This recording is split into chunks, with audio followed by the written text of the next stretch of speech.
evening. Again, good evening. I would like to welcome everyone to the Henry County Zoning Advisory Board meeting Thursday, September 12th, 2019. This meeting is being televised on Charter Spectrum Channel 180 and AT&T Uverse Channel 99. It will air daily at 1 p.m. with an additional airing on Thursday at 7 p.m. A video is available on demand on the county website. Please turn off all cell phones and laptops and set them to vibrate. Anyone wishing to speak tonight, please fill out a public hearing speaking card. A total of 10 minutes will be allowed for anyone wishing to speak in favor of a case and 10 minutes for anyone wishing to speak in opposition. For example, if 10 people wish to speak, they must share the 10-minute slot. When you're speaking, please face the board and address us directly, not the audience. If you turn to speak to the audience, the board will assume you are finished and call the next case. We will now hear the pledge and invocation by Mr. Moore. Father God, we thank you for this day. We ask for wisdom and kindness as we proceed with these issues for our town and our community and our counties. Lord, we ask that you give us wisdom to make the right kind of decisions that will impact us in a positive way. Give us a cheerful servant heart so that we do it in the right manner. Keep us safe as we go home, and thank you so much for this county, this country, and this world, and for your son, Jesus. And in his name we pray. Amen. Amen. I pledge allegiance to the flag of the United States of America and to the republic for which it stands, one nation, under God, indivisible, with liberty and justice for all. This meeting is now called to order. Do I have a motion to accept the agenda? Have a motion. Okay. Have a motion. Do I have a second? I second. Have a motion and a second to accept the agenda. Do I have a motion for approval of the July 11th and 25th minutes? I make a motion that we approve them. Okay, I have a motion to approve the, I'm sorry, Mr. Chair, I might I skimmed right through it. Thank you very much. Yes, sir. All right, let's recap that. Do I have a motion to accept the agenda? I have a motion to accept and a second. All in favor? Motion carries. Thank you. Do I have a motion to accept for approval of the July 11th and 25th minutes? I make a motion. Have To a accept. motion? All right. Second. And I have a second. All in favor? Motion carries. Staff, do we have any comments? Yes, sir, Mr. Chair. The following items were advertised but have been postponed until further notice. RZ 1918, David Whitaker, and this is a request for rezoning from C2 and M1 to C2 and M2, located at 48 Franklin Rivers Road, and this is at Highway 1941. The request would have been for a ready-mix concrete plan in District 2. An associated case is Comp Plan Amendment 1910, requesting an amendment to the future land use map from commercial to commercial and industrial.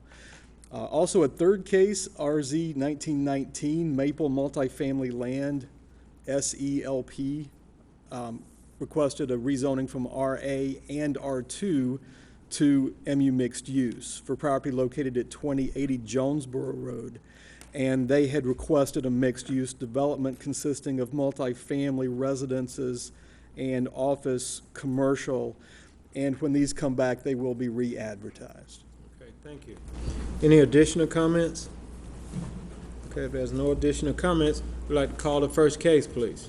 Conditional Use, CU 1908 Heritage Living, LLC of Stockbridge, Georgia, requests a conditional use for property located at 1751 East Atlanta Road in land lot 132 of the 12th. The property consists of 3.4 plus or minus acres, and the request is for a personal care home in District 5, and the report is presented by Dalia Navarro, Planner 1. Good evening, Chair and board members. This conditional use request is for property located at 1751 East Atlanta Road, as highlighted in green in your exhibit books and shown on the overhead screen. The conditional use request is to allow a personal care home for up to 6 clients.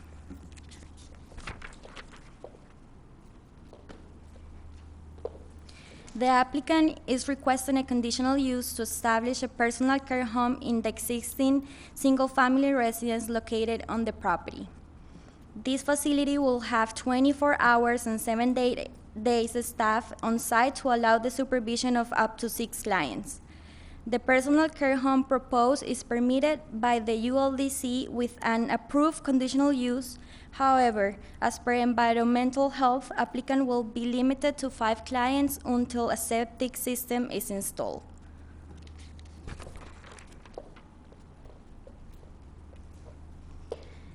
Staff has reviewed the applicant's request and recommends approval with 2 conditions, as shown on the overhead screen. Thank you, and I will be happy to answer any questions. Any questions for staff? I have one question for staff now. In terms of the septic, what are they using now, or what do they plan? What's the requirements for that septic?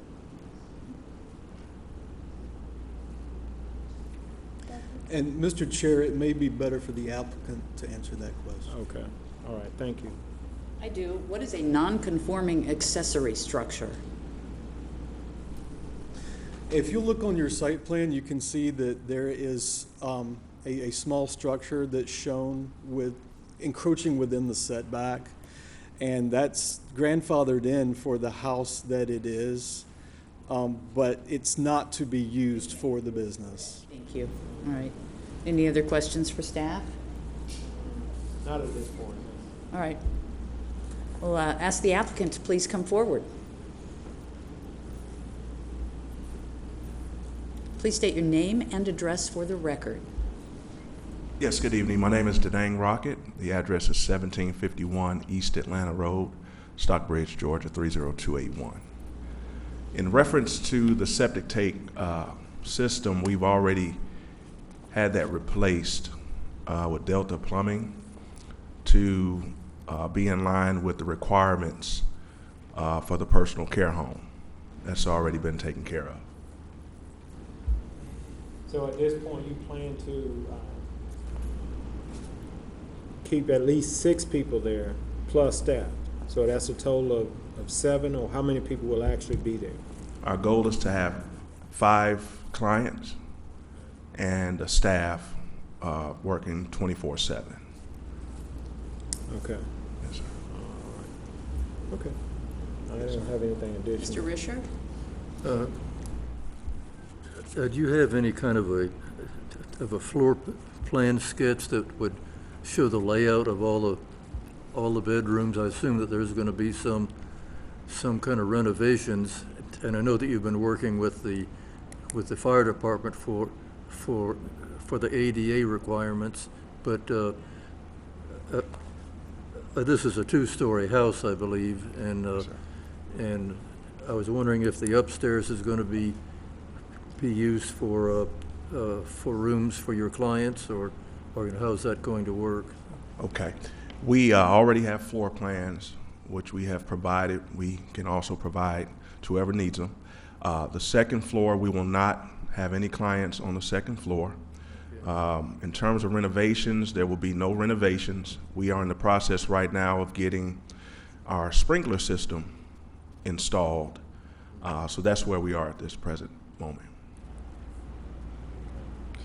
Just one more question, or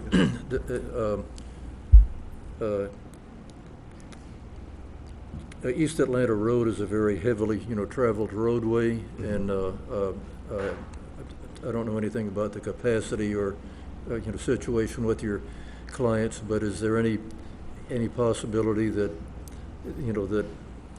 that being on a heavily traveled road like that would be a problem, for your facility? Or? In terms of traffic? Yes, sir. No, sir. Our target would be veterans, ages 60 or above. We will have transportation for our clients, in terms of getting groceries or medications or whatever the case may be. In the event of any visitations, we have sufficient amount of parking spaces on the property. So we don't foresee any traffic issues. Okay, so these are going to be largely veterans that are 60 That's correct. age years and above? That's correct, yes, sir. Okay, Yes, sir. all right, thank you. Thank you. Mr. Carmichael, did you have a question? Yeah, ask Oh, my okay. question, yeah.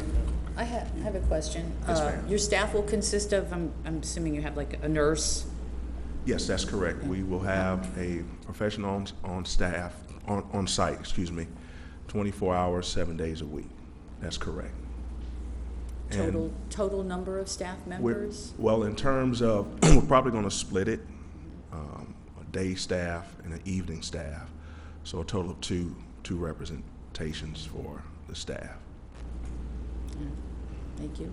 All right, let's go back to East Atlanta Road. Is the property set up, or what's your plans in terms of outdoor time? Will the people be in the back of the property, or do you have fencing at that property, or what's the conditions there? Okay, we have up front, there's a big porch that we have rocking chairs up front.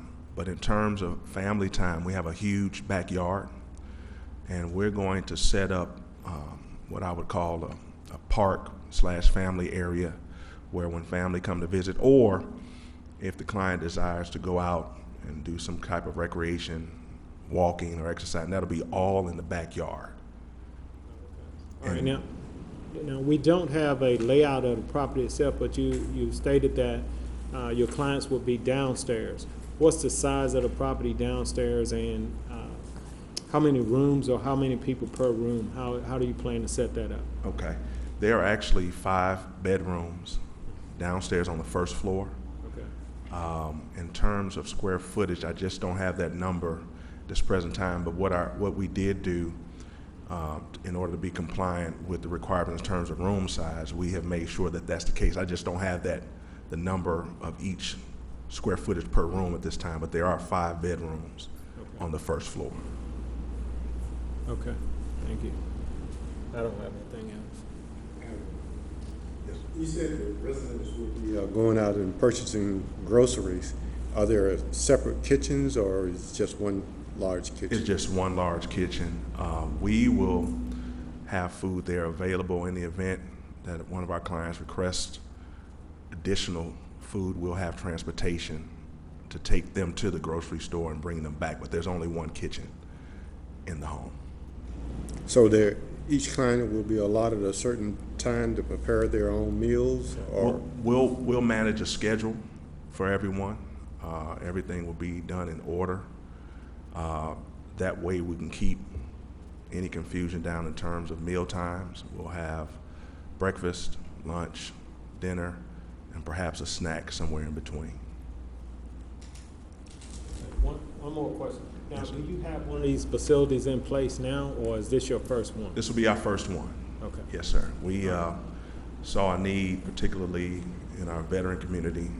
This is actually in honor of our late father, Alexander Lee, who was a former Marine who passed away. That was my dad. He passed away last September 20th. And so this provoked us to service those veterans who want to live in a home environment.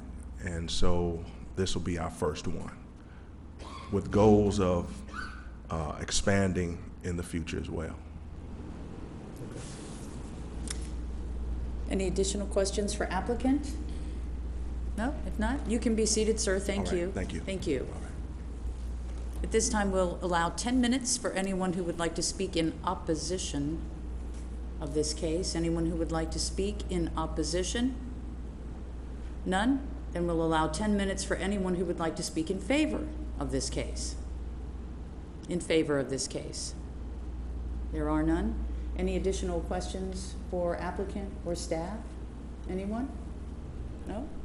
Let's call the case.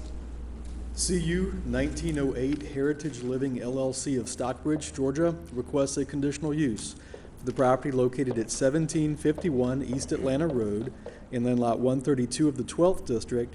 The property consists of 3.4 plus or minus acres, and the request is for a personal care home in District 5. Do I have a motion? Yes, I'd like to make a motion that we follow staff recommendation of approval with the 2 conditions that staff has listed as well. And a second. All in favor? Motion carries. We can call the next case. Rezoning, RZ 1917 L and C Partnership of McDonough, Georgia, requests a rezoning from R3 Single Family Residence to R2S Single Family Residence on Sewer for property located on Monticello Lane to the north of Jonesboro Road in land lot 98 of the 7th District. The property consists of 1.717 plus or minus acres, and the request is for single-family residential development on sewer in District 3, and the report is presented by Mrs. Yuritsa Nieves, Planner 2. Good evening, board and chaired members. Oh, Good evening. excuse me, chair and board members. The request before you tonight is to rezone the property located to the north of Jonesboro Road on either side of Monticello Lane, as highlighted in green in your exhibit books, from R3 single-family residence to R2 single-family residence for the purpose of developing 2 currently vacant lots of the Monticello subdivision on septic.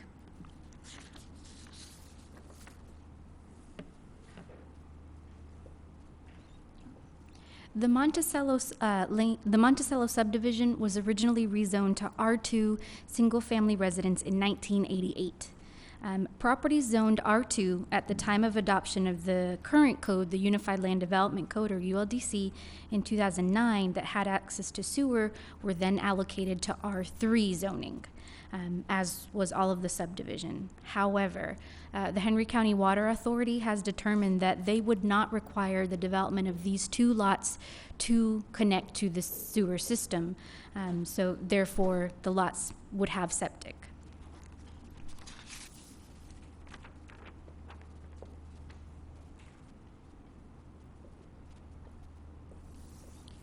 Jonesboro Road was widened after the property was subdivision to R3 back in 1988, and these 2 frontage lots were rendered unbuildable because they could not comply with the new designation of R3 single-family residence. Okay. But the lots are able to comply with the R2 single-family residence zoning. The subject property has a low-density residential future land use designation, which allows development of up to 2 dwelling units per acre. The proposed development of these 2 homes on 1.7 acres gives a net density of 0.86, so less than 1. Staff has evaluated the applicant's request and recommends approval with the 7 conditions, which I will place on the screen now.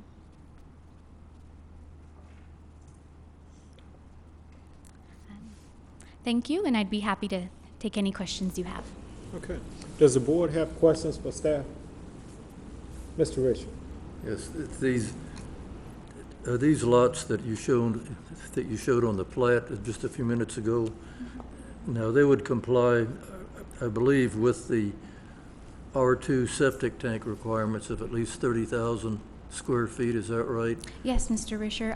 Tract A has 0.812 acres and Tract B is 0.9 acres, so that's well over the 30,000 square foot limit.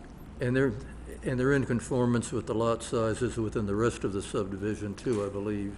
They're actually much larger, yes. Yeah. Okay, these were part of the remnants that were left after Jonesboro Road was widened. At that time, when this subdivision and others were allowed on Jonesboro Road, I think that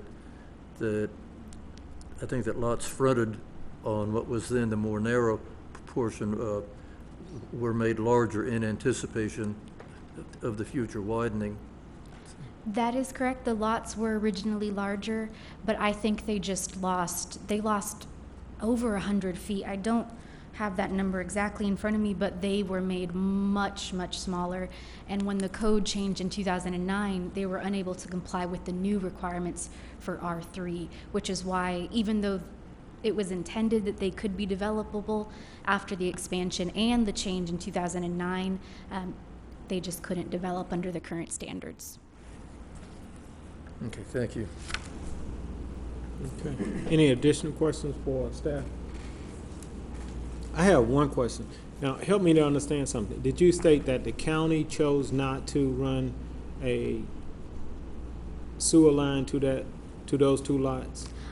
No, so the Monticello subdivision does have sewer, but as per a letter dated from the Henry County Water Authority on July 29th, the Water Authority said that they would not require these two properties to connect to the sewer line. I'm not sure what determination was used, but that's just the information that the Henry County Water Authority has provided to us. Okay. So now I have to ask this question. Why are they here? Why did they come? If the county is not requiring that they have the sewage line? Because one is they can't comply with the development standards of R3, and they're not being required to have sewer, hence why they're asking for R2S, which allows R2, which allows septic. Okay. All right. Thank you. Okay. Any additional questions for staff? Okay. If not, we'd like the applicant to come forward, please. Please state your name and address for the record.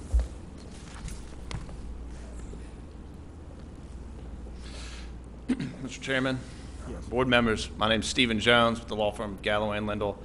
I'm accompanied today by Mr. Clayton Wall, partner in LNC Partnership. Thank you for having me. Just to clear a few things up, as staff said, this is a previously platted subdivision that was platted in the late 80s. These lots were never developed. Jonesboro Road was not a divided highway at that time. It was a 2-lane highway. Sewer was not in the area at the time. The entire neighborhood was developed on septic. Subsequently, a new zoning ordinance was passed, then the UDO and Jonesboro Road widening. There were conditions attached back in the 80s when these lots were zoned that because of the widening and because of the adoption of the UDO, which changed these lots to R3, rendered them unbuildable under the conditions that were attached in the late 80s, and R3's requirement for sewer. As staff mentioned, the Henry County Water Authority has issued a letter saying that sewer is not required because, well, for two reasons. Because of distance to sewer. As a residential development, this is greater than 200 feet away from sewer, and it's not a quote-unquote new development. And we are asking for R2, as staff said, because septic tanks are needed. The entire neighborhood was developed with septic. The lots, as they sit now, are in conformance, as I believe the board member pointed out earlier, are in conformance with what's in the rest of the neighborhood. So this is, although these lots will be a different classification than the rest of the neighborhood, in fact, it cleans them up to where they can be developed in conformance with the rest of the neighborhood. So if you would, just to give some perspective on this, here's an overview of the two lots, where they sit in Monticello between Daly's Mill and Oak Grove Road on Jonesboro Road to the north. As you'll see, there are, on Thomas Jefferson Drive, there are two houses that have been constructed similar to what we'll do on Monticello Lane. Again, the concept plan you saw earlier, and these are compliant with the proposed zoning district and environmental health requirements for a septic tank. We've been through why rezoning's needed. Again, this is just to clean up a nonconformity that happened as a result of the adoption of the UDO and the widening of Jonesboro Road. It is, as you'll see, rezoning to R2 with septic will be in conformance with other zonings in the area. It is also in conformance with the future land use map. As your staff alluded to, they analyzed the exclusive rezoning factors under the UDO and determined that all those factors supported rezoning. Number one, consistency with the comprehensive plan. That was a yes. Number two, the relation to the UDO in general and R2 zoning. That also supported rezoning. Criteria number three, the character of the area as it relates to the particular property, the neighborhood, and the community. That supported, as we noted earlier when we looked at the zoning map, this rezoning will conform to other zonings in the area. Criteria number four, the site can be developed as the physical characteristics of the site are conducive to development of single-family homes. Number five, the impact on adjacent property owners. Staff has determined that we're exempt from the highway overlay because this is a recorded platted subdivision. Any impact on adjacent property owners can be mitigated through staff's proposed conditions, which staff's presented for you and I will show you in a minute. And because it's a previously platted subdivision, there will be minimal impacts. Point 6 and 7. Again, the Water Authority has said that water is available, sewer is available, but we're not required to connect. Environmental health, we did a level 3 soil study, and the soils are conducive for septic tanks. Access will be via Monticello Lane in conformance with the rest of the neighborhood, and the Board of Education has determined that there will be 4 additional students potentially introduced into the school system as a result of these houses, but no additional classrooms will be needed. Criteria point 8 is goes mainly to the future land use map and asks whether the proposed change relative to other guidelines and policies is consistent, and staff determined that it is. Finally, and most importantly, is that the subject properties as presently zoned cannot be developed. And as you very well know, the owners are guaranteed a reasonable economic return on the property. The present zoning does not allow them that. And in a nutshell, that is the reason for requesting zoning. Staff has recommended 7 conditions that will mitigate any adverse impact. We consent to all conditions, but we would ask that this board recommend that the italicized language be dropped. Garages shall be side entry where feasible. Not that we don't want to build them, but these are corner lots. So if you do a side entry garage, no matter which way you turn the house, it creates an awkward backyard. If you'll look back to the site plan, if we face the front of the houses onto Monticello Lane in conformance with the rest of the neighborhood, that puts your backyard in the longer portion of the lot. If you do a side entry, you're fronting on Jonesboro Road, which doesn't conform with the look on the remainder of the street. It puts your recreation area for the house in the side yard, and it puts the backyard facing the lots to the north. Creates an awkward layout that just doesn't follow the traditional pattern of the neighborhood. So finally and respectfully, we would request approval of this application with all of staff's conditions except the dropping or the removal of the side entry garages. Thank you, and if you have any questions, I'll take those at this time. Okay. Does the board have questions for the applicant? Okay. I have one question. Mr. Carmack? What will be the minimum square footage of the homes? I believe the minimum square footage under R2 zoning, if you'll give me a moment to pull it. Okay. And while you're pulling that, I have one question. Now, Yes. you mentioned the other 2 properties that pretty much similar. Are they side entrance, or are they coming in the same as these 2? So those front on Jonesboro, Okay. and the garages face onto the side street. And that look does not conform with what is down the way on that street. So having been there and having done something like that, that's why we asked for that condition to be dropped, because the properties are more marketable. And put it this way, I'd rather, and I'm sure most of the board would rather, move into a house that has a backyard that's not a backyard instead of a backyard that's a side yard. It's just your purchaser and a family wants the backyard to be the backyard. And that's what we're looking at. All right, you mentioned one other thing, that the property owner has a reasonable use of his property. Were there any other options? Could we have went to a conditional use for opposed to rezoning? No, sir.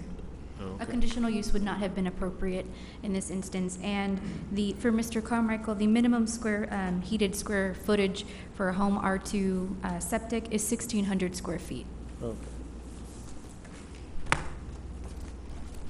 And we do want to keep the use of these properties residential, conformance with the neighborhood.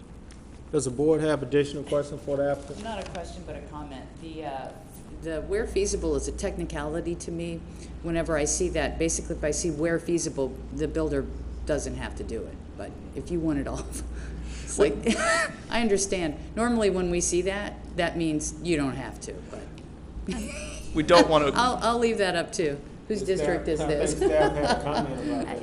Yes, Ms. King. So where feasible, that is determined by our building department staff at the time that development plans and site plans are submitted. The residential plan reviewer of our building department reviews them, and he evaluates and determines if he says it's not feasible, Then it's not feasible. If he says it is, they have to do it. Gotcha.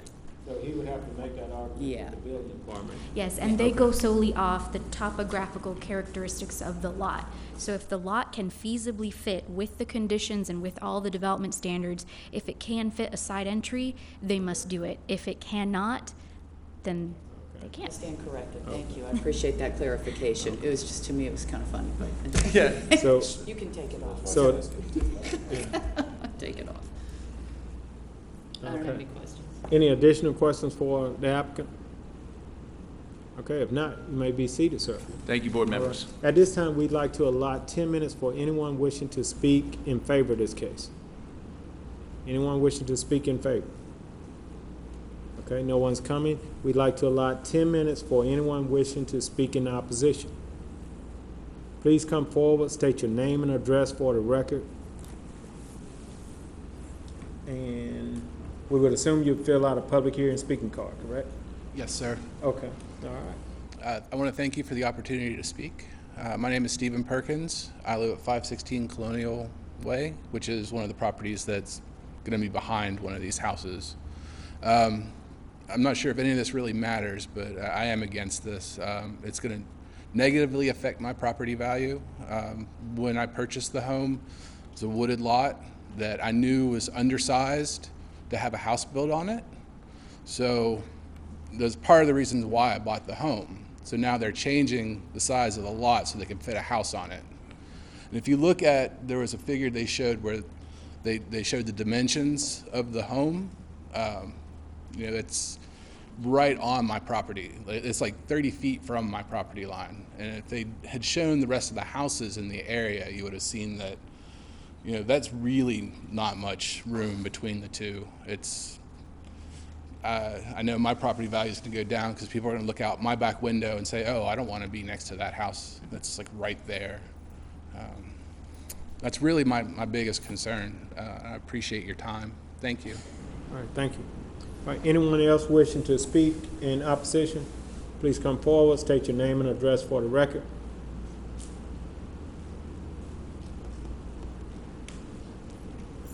My name is Sabrina Flanders. I stay at 306 Millstone. It is off of Southampton going into where they're going to build the subdivision or where they're going to build. One of the reasons why we moved in the area is because it's like hidden away. I work downtown Atlanta, so I drive far. One thing I will say, when we moved into the area, the school system was wonderful. Then you had other houses being built in the back of Cobblestone, which we moved our son out of the school system, Hampton, which it was rezoned. He used to go to Luella, and it was rezoned to Hampton High School. When Hampton was first built, the school system was really good. But as building, other homes started, other students start coming. And so we moved our son out of that school district to ECA, Eagles Landing Christian Academy.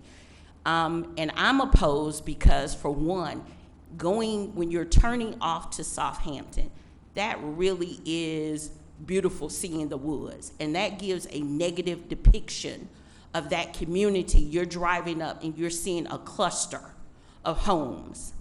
And it just really makes the neighborhood looks bad as you're turning in. That is not a good look, and I'm opposed to that. Okay. Anyone else wishing to speak in opposition? Okay. We have 7 minutes for anyone wishing to speak in opposition of this case. Okay. No one's coming forward. Does the board have additional questions for the applicant? All right, please come forward, sir.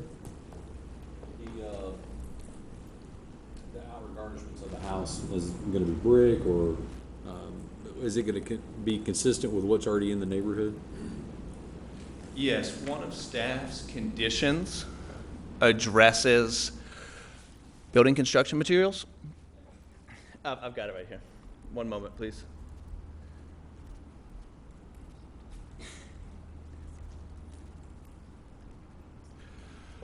If you'll look to condition number 6, all homes shall consist of all sides brick, stone, stucco, or a combination of 2 or more of the following materials on all sides: brick, stone, stucco, or cement fiberboard. Those materials are actually, and vinyl products are only permitted in soffits, eaves, and fascia. That's kind of a standard condition that I'm sure this board's seen on other applications. Those materials are actually heightened materials above what's in part of the neighborhood. So this would be consistent or above. And if I could address and rebuttal the comments you heard in opposition. Go ahead. Mr. Chairman, thank you. Go ahead. In reverse order, the lady's comments that you heard, I don't believe that those were addressed to this application. I believe those were addressed to the other item that you're going to hear tonight in Hampton. And Mr. Perkins' property, if you'll see right there to the northwest, 2 points to this.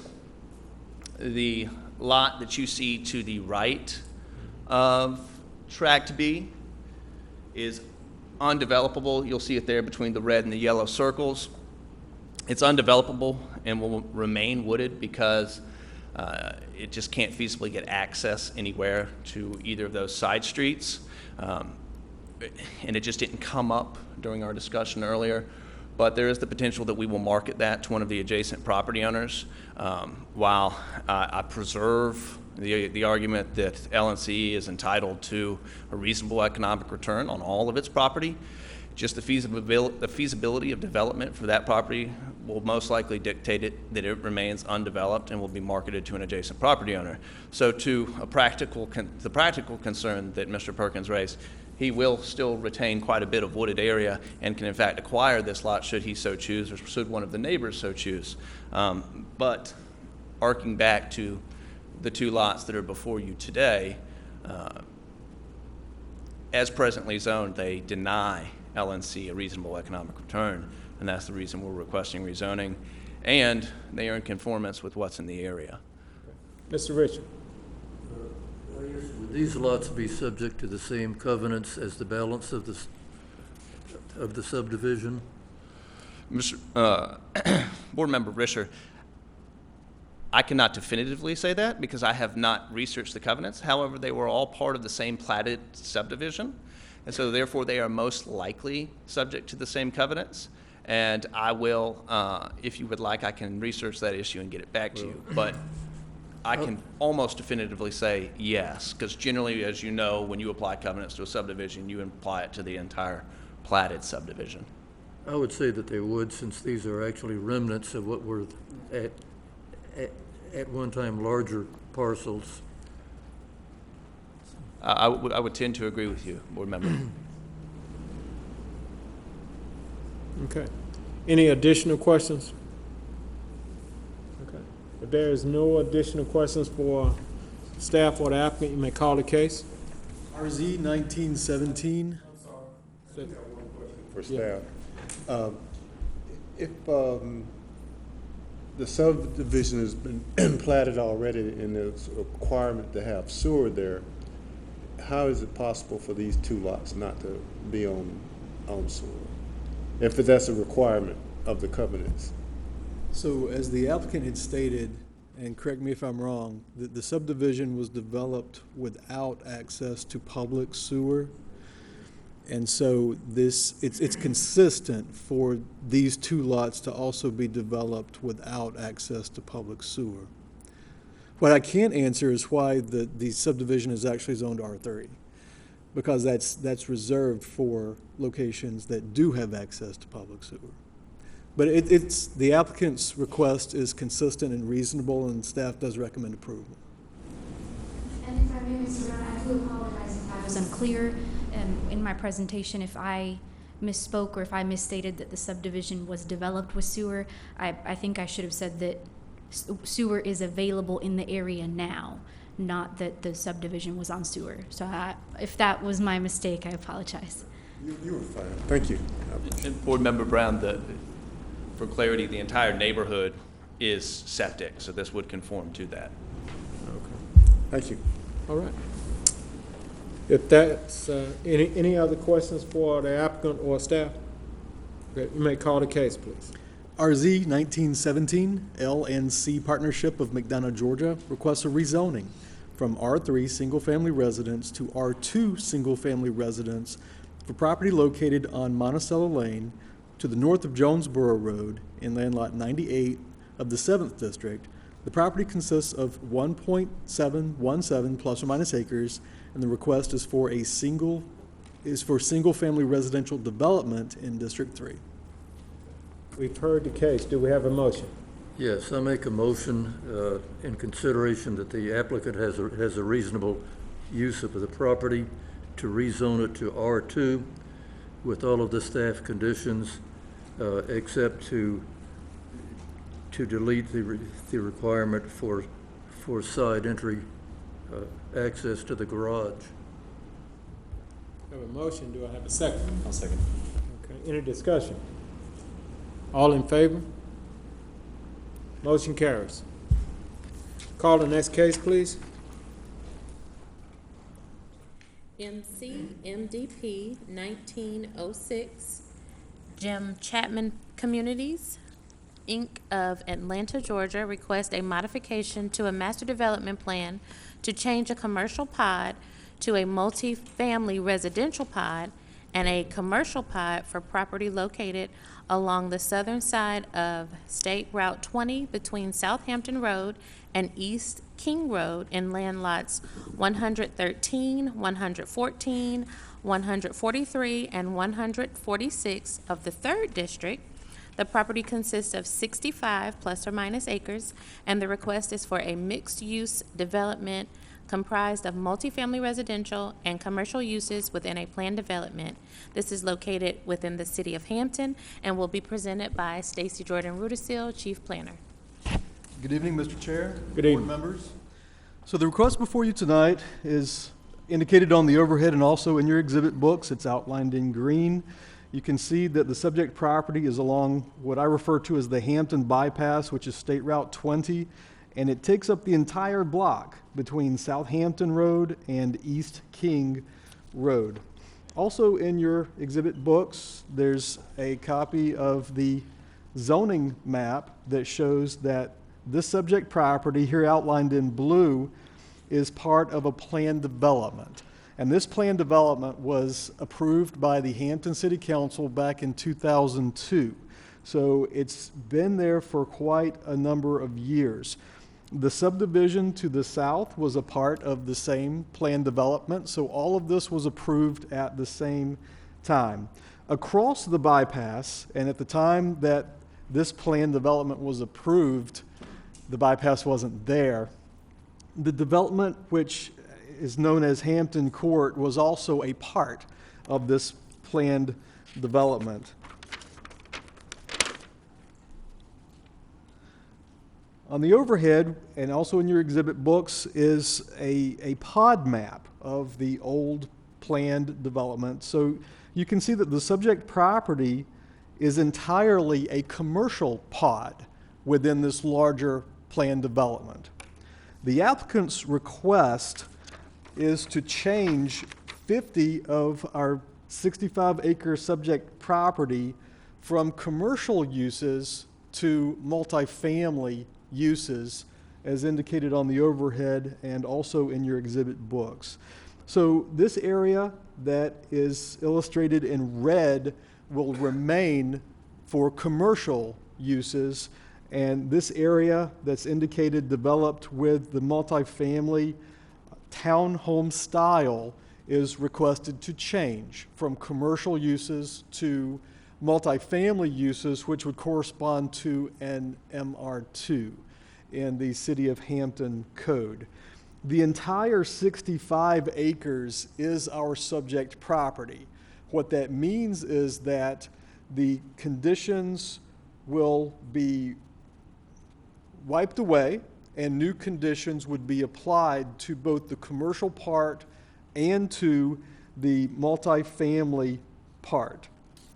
Staff has evaluated the applicant's request, and we've looked very closely at that and tried to be very thoughtful and considerate, and we do recommend approval with the 16 conditions that are in your exhibit books, and we'd be very happy to answer questions. Okay. Does the board have questions for staff? I'll get to them. Let's get a little further. Okay. Mr. Richard? Yes. There's a townhome development that's on the north side of Highway 20 and has access onto Southampton Road. Was that part of the original, project? Yes, sir. Yes, sir. It was part of the original planned development. It did come back before the city for, I believe, a straight rezoning to develop as Hampton Courts. Right. But it is developed as a senior community, but it's a townhome style multifamily development. Okay. Would this proposal be similar, to the existing development? Yes, it may. If you'll take a look in your exhibit books on page 5, you'll see the zoning map at the top, but then in the middle, table 1, characteristics of development in the area. Hampton Courts is really the most similar that's already been built in this area, and you can see a comparison. So our proposed development is listed as number 1, and Hampton Court is listed at number 2. So it's similar, but there are some differences. Hampton Courts is zoned MR2. The request is for this pod within this planned development to be changed from commercial to multifamily, but conforming to MR2. So very similar. The acreage is different. The proposed development is 50 acres of multifamily. Hampton Court is about half that. Our proposed development, they're proposing 250 dwelling units. Hampton Court has a little over 100. So the density is a little different. So our proposed development is 5.2 net dwelling units per acre. Hampton Court is 4.0 gross, which doesn't take out for street serve floodplain, but we didn't have that net acreage to be able to compare apples to apples at this point, so that may not be a useful comparison. We know that the net would be greater than 4, and our proposal is a little over 5, but the MR2 zoning district would allow 8. So it's within the boundaries of the development standards.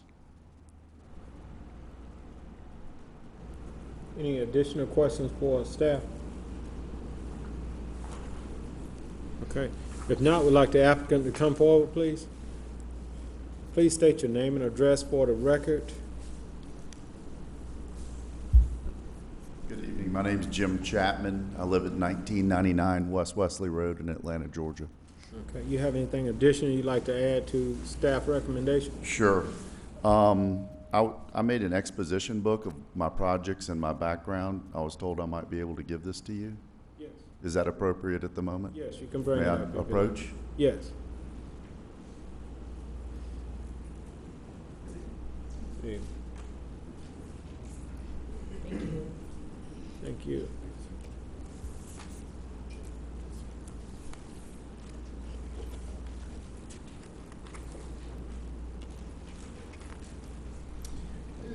You guys can review this at your leisure. What I put together was a little bit of a resume about myself and my company.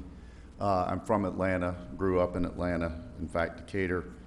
I've been a builder in Atlanta for 20 years. I focus mainly on active adult communities. I was recently the president of the Greater Atlanta Home Builders Association, and I'll be president of the state of the Home Builders Association of Georgia 1 year from this month. As I said, I focus on active adult communities. I haven't focused in Hampton directly on the community that staff is representing. I know that the one that you've been comparing it to is actually a low-income project.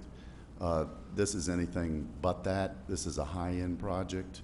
We'll command rents much greater than our comparative set throughout the area because we offer one-level living, our master on the main. We have zero-step entry from the garage into the home. We have wide doorways.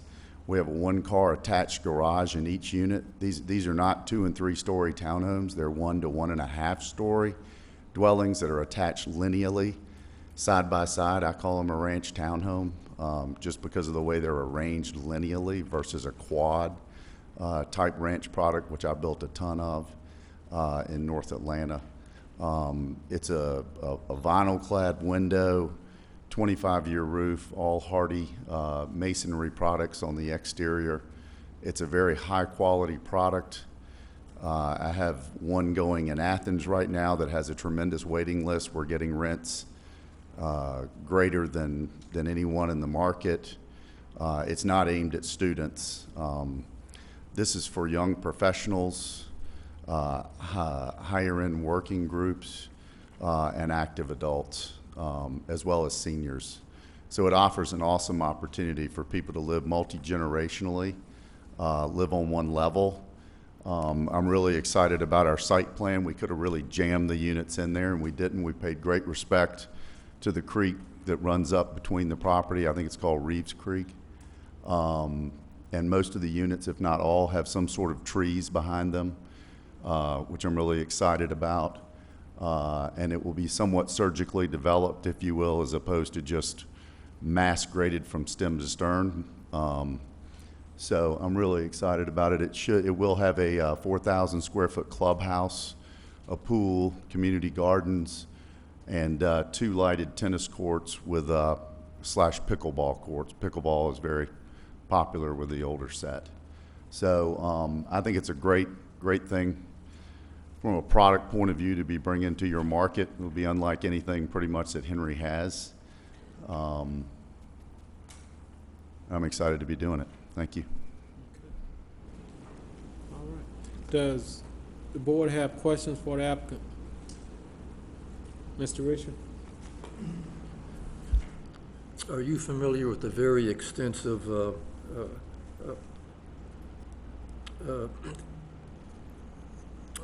requirements that the staff has put down for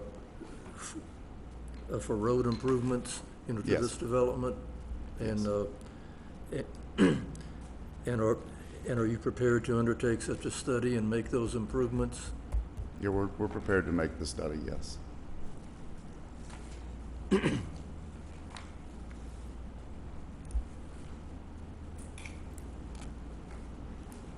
Any additional questions for the applicant?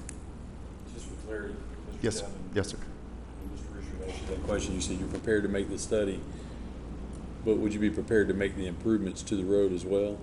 Well, there will be a point where I can't, but I'm absolutely willing to entertain and do anything that's reasonable and legitimate to make the development work and be a good neighbor within Hampton and Henry, absolutely. Yes, sir.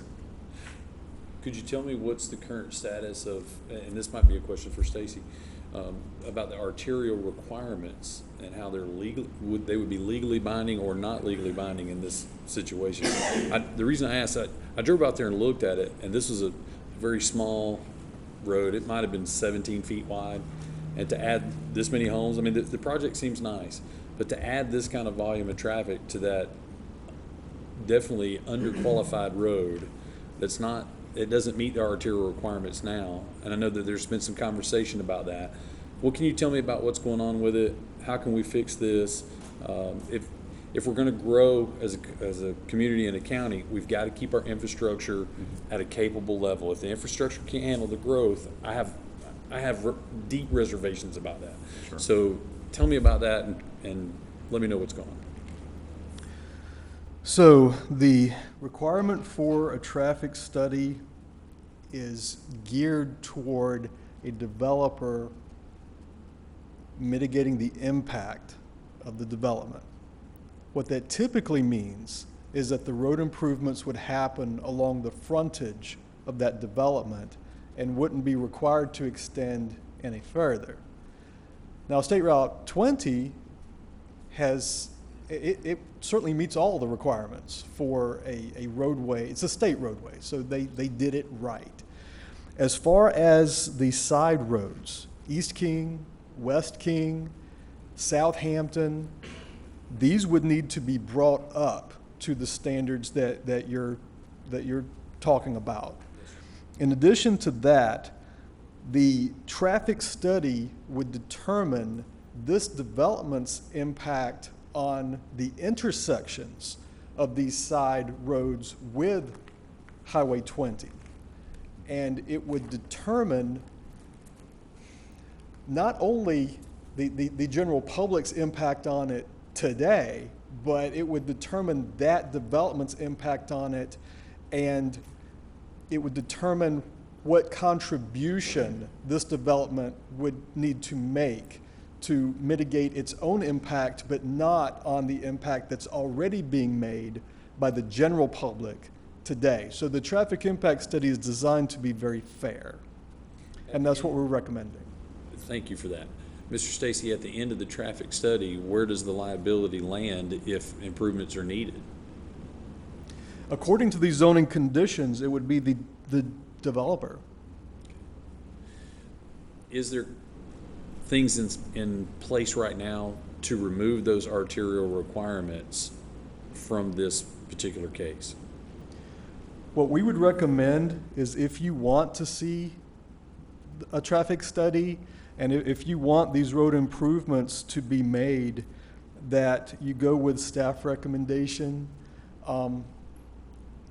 If these conditions are not present, I don't think that the developer would be held to the traffic study and the road improvements simply by the zoning code itself.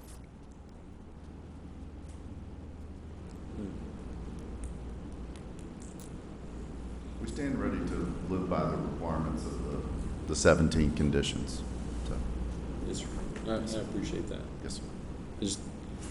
When I was out there today, it was a pretty dilapidated, very small road. This is a very nice establishment to be put on, to where the entrance will come out on that portion of the very small road.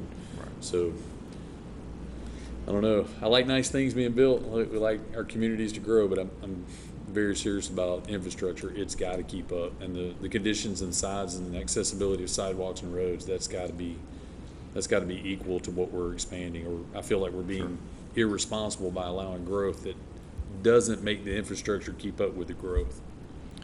You understand my concern? Oh, yes, sir. Certainly. I experience them all over town in my truck, and probably have paid for part of them and contributed to part of it. So I understand completely. We have had some discussions already with the city of Hampton about those issues and some mitigating factors. Nothing's been put on paper yet, but we're working our way through the process. So they have been keen to what you're saying. I understand. Thank you. Yes, sir.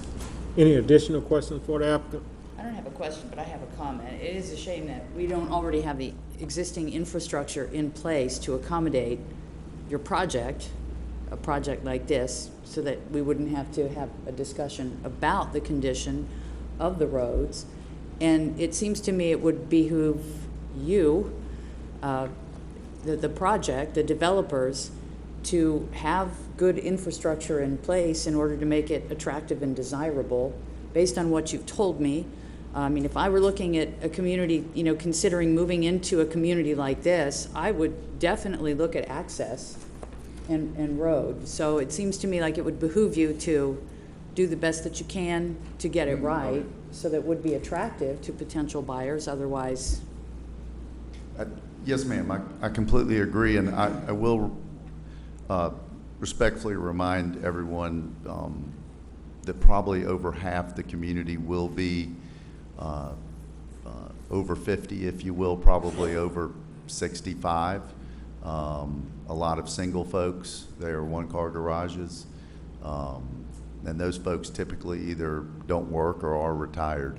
So, and will hit traffic at off-peak hours. I think the market study, the traffic study will probably indicate that. That's what I've always experienced in my for sale communities. So, thank you. Mr. Carmichael.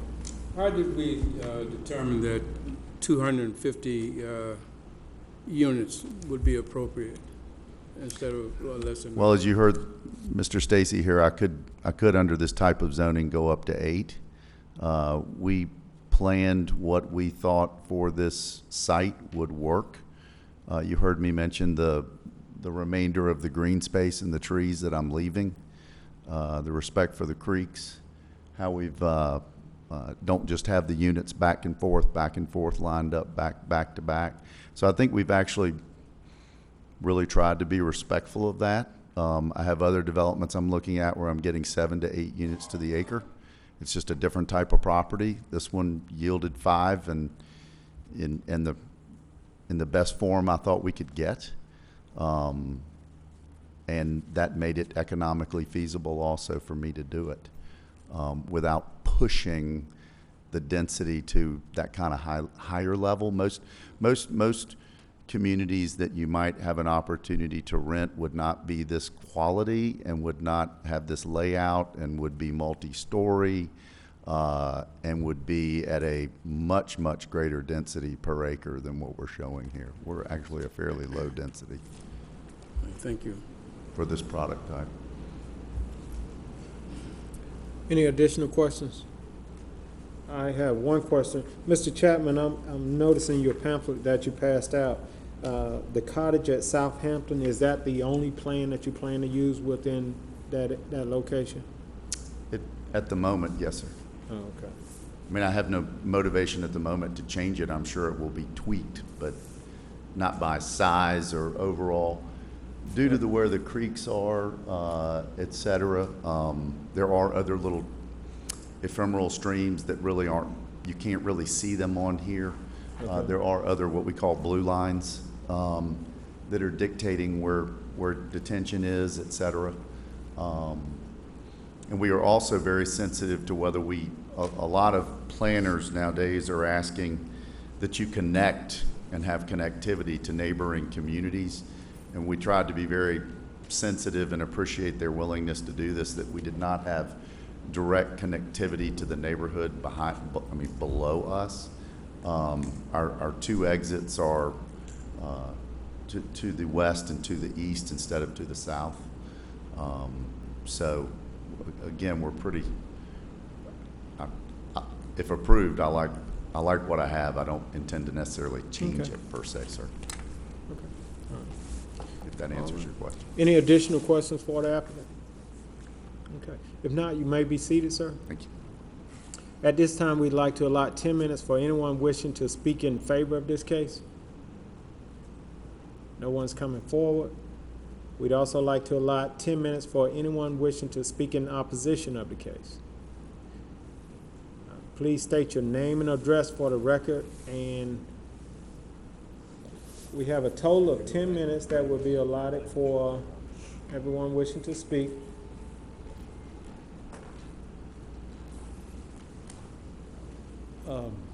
Yeah, my name is Don Landis. I live at 58 West King Road. Just to the left of that cobblestone, yeah, see the property up a little further? That right there, that property there, that block, that's my house. And the driveway of cobblestone is just a little south of my driveway.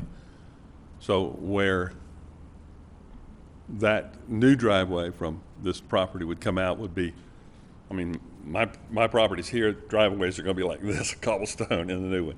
I'm gonna be right between them. My house is a historic property. It was built in 1860 to 8. It's a Southern Georgian style house. I've lived there for 30 years. All that was woods when I moved in. The property you see around my property, that's just a little, almost like a flag piece there up to the north side, and then around the back, they're fixing to build 60 houses on that. So I've got 300 houses across the street. I'm about to get 200 more, and right behind me, 60. So, you know, these guys want to make a lot of money off of their property and at the same time ruining my property. Now that's the only thing I have a value for retirement, you know, and I see my property value just doing this. And besides the fact, as been mentioned, the road is already getting in bad condition. It's breaking off at the edges. It's only 16 to 17 feet wide. There's no curbs there. It's very difficult, really, when people are passing each other. You really got to be careful because there's not much room at all. You got 8 feet to drive in. People drive up and down that road at 40, 50, 60 miles an hour and throwing trash everywhere. I'd like to put up a sign on my property there. It says, please throw your trash on your own front yard. People are just throwing trash all out along the road. And I expect that to get worse. So I see that as a big detriment to my property and the other people's property that are in that area. At least that entranceway in there could be moved up around the corner up on East King there instead of on West King, because it's rather than being right there around the corner. You come down the stop sign, you turn there, and then it's immediate entrance. It would be better if it were up in the middle of East King there, I would think. And that would give a little break there for me and other people there. So I'm very much opposed to it. That's pretty much my say. We have additional time. Anyone else wishing to speak in opposition? Please state your name and address for the record. Michael Rockholt, 1211 Pebble Rock Road, Hampton. I am a resident of the Cobblestone development, immediately adjacent to the south of this planned proposal. I'm also president of the Cobblestone Homeowners Association. Thank you for the opportunity to speak.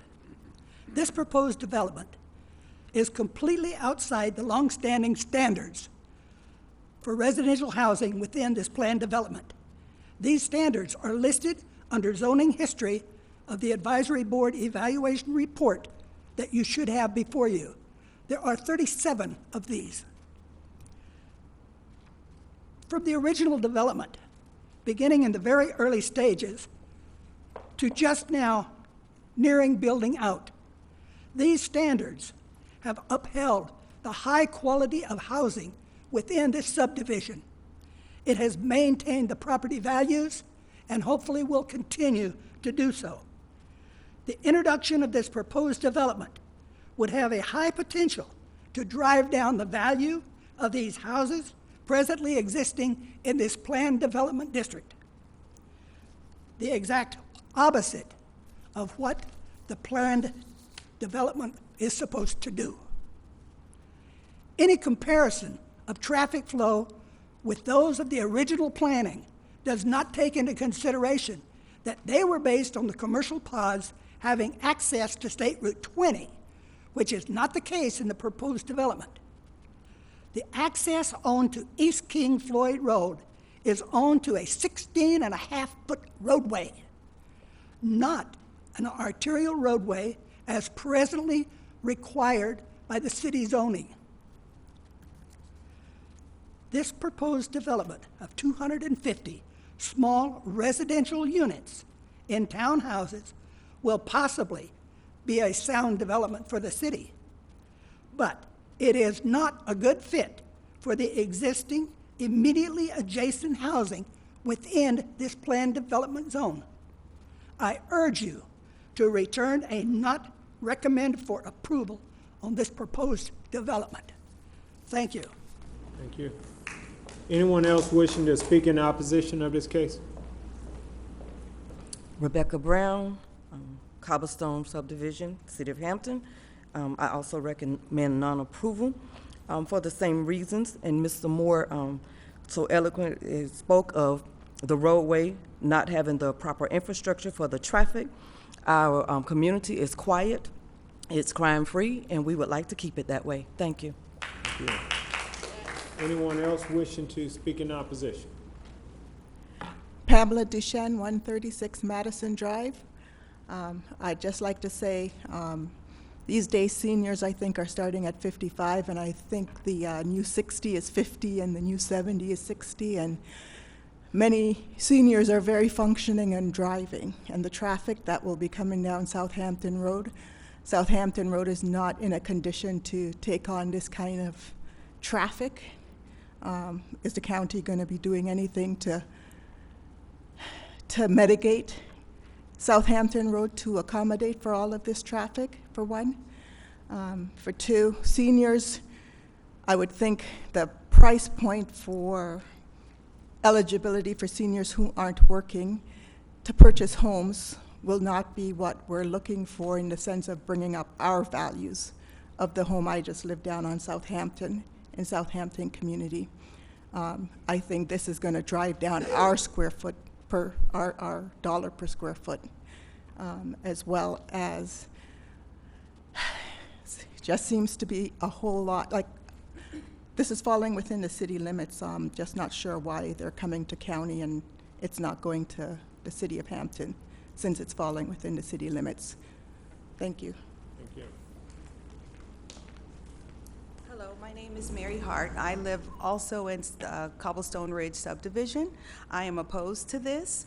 Our neighborhood, the character of our neighborhood is quiet, it's family environment, it's minimal traffic, it's a low crime area. It will negatively affect our property taxes. I've been in this neighborhood for 6 years and I tend to stay in this neighborhood. I'm 51 and I want to be able to retire in this neighborhood. And having this to come in our neighborhood, I think it will just negatively impact it, and I do ask that you guys vote against this. Thank you. Thank you.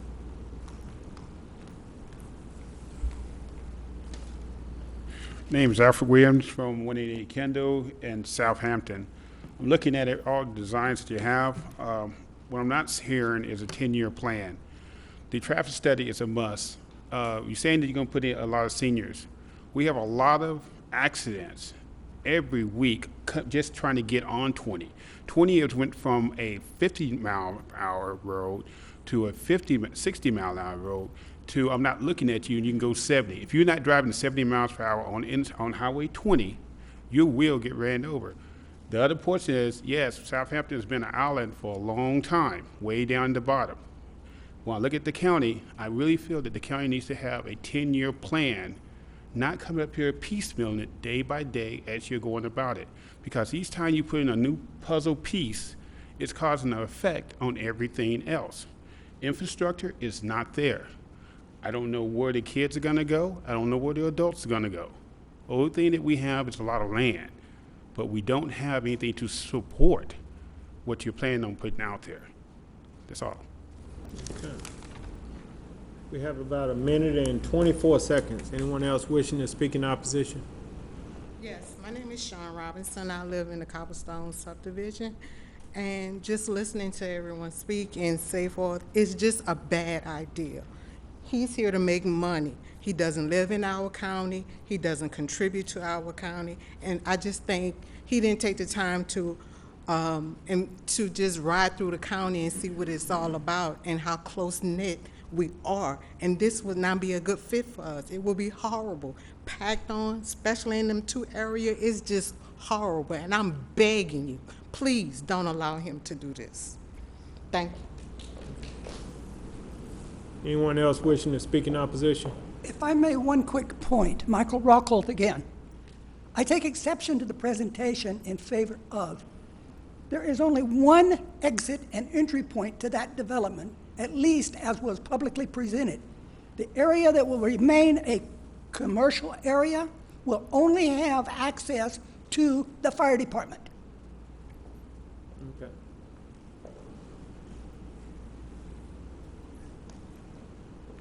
Hello, I'm Desiree Connor. I live in Cobblestone Subdivision. I am opposed to the building of this. I can actually say prior to moving into the single-family residence, I actually lived in a townhouse very familiar to Mr. Chapton's building, where it was a master on the main, and you had two bedrooms on the top floor. And I remember it being congested, it's busy. And so when me and my husband decided to move into the area, we wanted something that was a single family community where it was quiet, there was less traffic. And I think a lot of people would agree with me, and as well with the community would also agree that we would like for it to pretty much stay that way. Low crime, less congestion, noise, keep the noise down. But what they're proposing right now, I think, would end up being a lot like Atlanta, which we've tried to move away from. So thank you for your time. Okay. Okay, we've completed our 10 minutes of opposition. At this time, we'd like to, does the board have additional questions for the applicant, or? Yes, please come forward, sir. Will the applicant come forward? Well, I think this question is really for the staff. Okay. I think back in 2002, according to the report that you prepared, that there was a proposed development, and I think it says with R2 and R3 and several other zoning districts, some commercial, and there were 37 conditions. And I think it says that the Atlanta Regional Commission did a finding that it was in the best interest of the state, as they call it.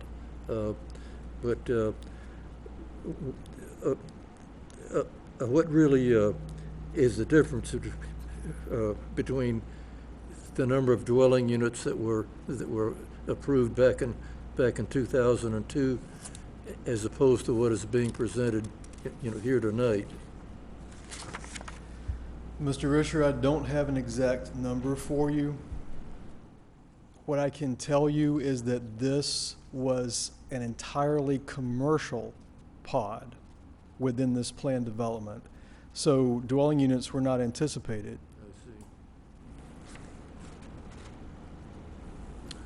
Any additional Okay, thank you. Yes, sir. Any additional questions for the applicant or staff? Okay, Mr. Rich. Okay, what is the current zoning of this property now? Yes, sir. The current zoning of the property is PD, which stands for Planned Development. So the pink area is the planned development. You can see pink to the east. That's another planned development within the county, but the Cobblestone subdivision was a part of the original planned development, and also what became Hampton Court had been as well, but Hampton Court was rezoned in recent years. Okay, well, in the original PUD then, what was the subject property designated? Was it as residential or commercial? So the subject property was designated as an entirely commercial pod, and I don't have it highlighted on this overhead and in your exhibit books, but it's easy to pick out the shape of our subject property and note that it was designated for entirely commercial development. Okay, so if someone came in with some plans for a commercial development along this entire section, would they be able to get a building permit for a commercial project if they met all of these 37 conditions? Yes, sir, absolutely. All right, so it could be developed as a commercial project now. Yes, sir. All right. Any additional questions for the applicant or staff?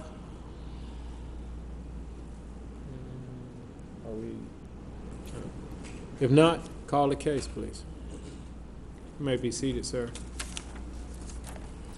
MCMDP 1906, Jim Chapman Communities, Inc. of Atlanta, Georgia, requests a modification to a master development plan to change a commercial pod to a multifamily residential pod and a commercial pod for property located along the southern side of State Route 20 between Southampton Road and East King Road in land lots 113, 114, 143, and 146 of the 3rd District. The property consists of 65 plus or minus acres, and the request is for a mixed-use development comprised of multifamily residential and commercial uses within a planned development.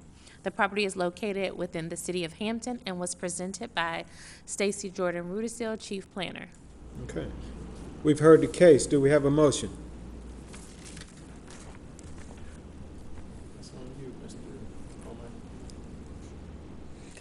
At this point, I'd like to make a motion that we deny the request. I have a motion to deny. Do I have a second? I'll second. We have a motion and a second. Any discussion? All in favor? Motion carries. Okay, I believe that completes our cases. Motion to adjourn. Make a motion. Okay. Motion adjourned.